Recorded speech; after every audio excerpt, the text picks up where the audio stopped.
you seen Along Came Polly, the movie? Yes, Okay, hilarious one of movie. my favorites of all. Do you Totally. remember how he bought her the little thing for her keys and it's like Yes, in the fridge, it's an alarm? yes, So yes. anyway, sorry, love that movie. I had to just, that made me think of that. That was such a So funny maybe movie. all midlife women need that little alarm. Maybe they So, maybe do. okay. Okay, so why is it a myth that brain fog is just a normal part of aging?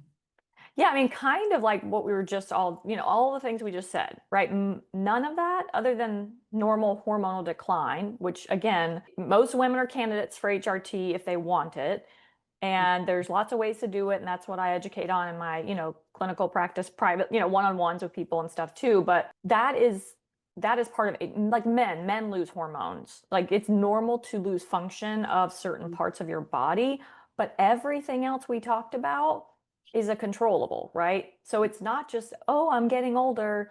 No, that has nothing to do with this. Like your brain can be sharp. We see it. I mean, there's plenty of people out there that have super sharp brains as they age and into the very end of their life, but it Yeah. is a signal. And so things like, and again, we can talk about this more, but like labs, we'll get to, I'm sure, but looking at thyroid, like a full thyroid panel, looking at your B12 levels. B12, I always tell people, it's one of those with B vitamins, you kind of just pee out what you don't use, so you're not going to be toxic. But B12, we know people take those lozenges to feel more energized.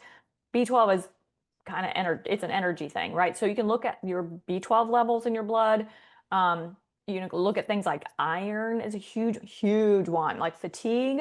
If I hear someone come to me that has fatigue, especially a woman, I'm immediately starting with like a few things, like the thyroid, iron, and some nutritional things. And then of course, sleep is a big piece of this when it comes to aging.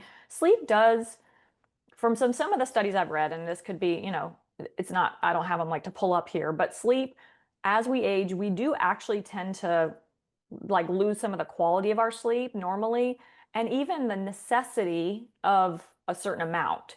So Mm. it's kind of interesting because I feel like I remember my grandma being like, yeah, like I sleep, but then I'll wake up and I'll put in my little, walkie-talkie, whatever, or Walkman she would put in and listen to like prayer and, worship music. But like, it's like they seem to just, older people seem to have less structured sleep. Maybe they even seem to need less, but I don't know. I can't tell you why that is. But, and then of course the hormonal shifts that we have in like midlife are going to affect this. So all the stuff we talked about, the foundation, it's not just aging. You really do have to think of it as kind of a warning sign and just start to check the boxes, even for yourself, is like, what could be at play here?